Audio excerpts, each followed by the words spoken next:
So I've been playing a new game called Risk of Rain over the last few days, and I thought I'd share it with everyone, simply because I think it's fantastic.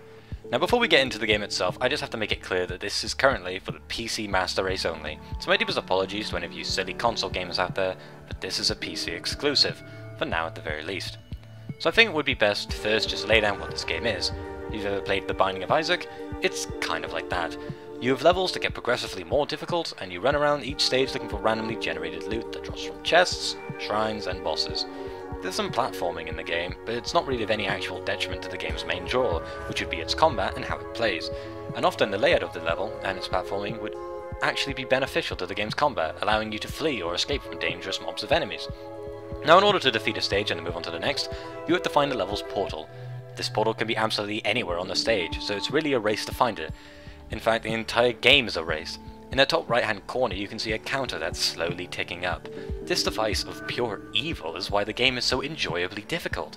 If you take too long, the difficulty progressively becomes more and more challenging, going all the way from very easy to ha ha ha ha. Sometimes you might want to pass entire sections of a stage simply because you don't think you have the time for this, and this is a great mechanic. It keeps you moving and in a constant rush, and will most likely be the cause of most of your deaths. But it also keeps the pace of the game fast, as you're not only fighting against endless waves of enemies, but also against the clock itself. But the game's combat is in itself fast-paced. There's around 10 classes in the game, each with a unique skill set that's comparable to things like League of Legends and Dota, that makes that character unique. You start off originally with the Commando, and you unlock the rest over the course of the game after you beat certain challenges. However, the Commando is good enough that none of the other classes are objectively better than him.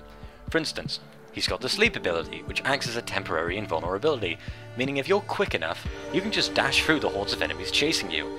This is an incredible ability, because the enemies eventually do form a horde if you leave them alone, and then they become a nightmare to deal with. This game is cruel, no doubts about it. If you get stuck in a large swarm of enemies with no way out, you are in for some serious pain. And when you do die, you go back to the start. There is no hand-holding here. And yes, there is permadeath. But that doesn't necessarily mean instant death. When you die, it's your fault. There's no cheap deaths unless you went and fucked it up. The game is hard, but it's fair, and when you do die, there's no real sense that you got cheated, just that you suck and that you can do better. But when you die, and you will start again from the beginning.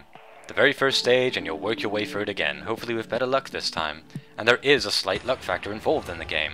The levels themselves are largely luck-based, as a lot of the game is randomly generated. The placement of chests, shrines, enemies, the boss portal, as well as where you spawn, are mostly randomized. The maps themselves are set, but everything that is in or happens in the map isn't. The items you get on a run-by-run basis also differ drastically. Your first item could be a rocket launcher that deals explosive damage to whatever you hit and whatever is standing next to it. Or you can get some crappy boots that deal damage when you fall into an enemy. Now trust me when I say that this is the worst item in the game. Some of the items just have passive buffs, like plus 8% health. These kind of items stack, so you can potentially pick up an indefinite number of them. They're less fun than missiles randomly shoot out on hit, or the ukulele, but every item you get really changes the way you'll play that run. Then we have the use items. Now some of these are great, some less so. The Lost Stall item that I've picked up is quite cool, as it deals massive damage at the cost of a portion of your life. It's absolutely useless on hordes of enemies, but effective when you want to finish off something that's out of reach or large and dangerous. But if you prefer, you could always take the Sormarang or the Instant Minefield. Now, tell me, what's better than one madman running around launching missiles all over the place while shooting electric bullets? Well, what if said madman brought along his friend, who can lay down mines on command and brings with him several missile and repair drones? The game is both local and online co-op, which is honestly a rarity among its kind. Think of some other roguelike games. The Binding of Isaac, Rogue Legacy, Don't Starve. A multiplayer feature is actually not very common in this genre, and in a game where there's 10 classes to choose from to mix and match your abilities to complement one another, there's a valid reason to play multiplayer over single player. And this game is dirt cheap. It'll cost you $6.99 on Steam, or $22.99 for a 4-pack. This game's price point is not what you should be complaining about. That said, there are aspects of the game that stick out like a sore thumb. Predominantly is obviously its art style. Now this game was made by an indie studio. Graphical fidelity like that from a AAA game is absolutely impossible. So instead of focusing on graphics, they made the right move and went with art style. And the art style complements the game incredibly well. that the pixely nature might be a negative to a lot of people, both to that a lot of indie games are done this way, and it's boring, and that some people by nature consider pixel-style games lazy and old. The way that the game presents itself is brilliant. The backgrounds and scenery are vibrant, the mobs varied and diverse, and the character itself is often shooting out something bright and or explosive. As well as the art style, what really makes the environment of this game so enjoyable is its soundtrack.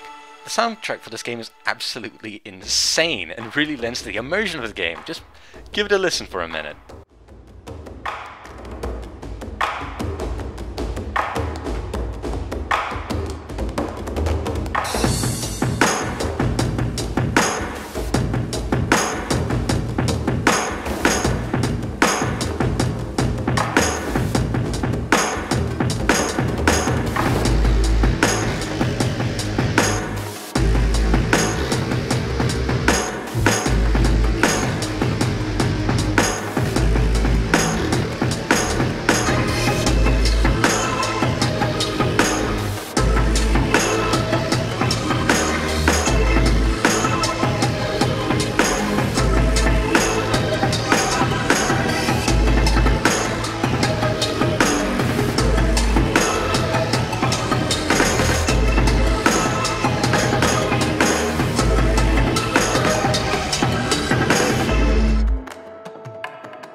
Now that's just a sample of the game's soundtrack, and each track really has a feel to it that goes well with the game.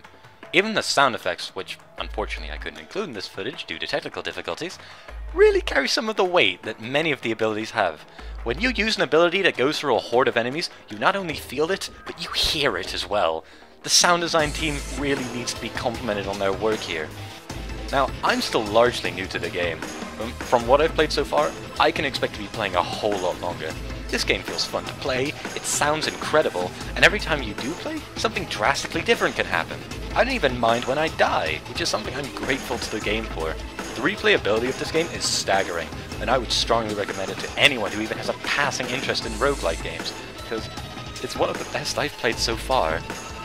If you're interested in Risk of Rain, you can buy the game on Steam for only £6.99. The game's Steam page and the website will be available in the video description if you want to learn more. I would also strongly recommend that you take a look at more of the game, be it from YouTube or from review sites, to get a better understanding of whether this game is for you, because, understandably, hard games are hard. If you want to see more content like this from Zixel, show some support in whatever way you feel is appropriate. I'll leave you with some bare gameplay, and you can watch this run to its conclusion, to get a better grasp on whether this game is for you. This was Bates, thank you for your time, and I'll see you next time.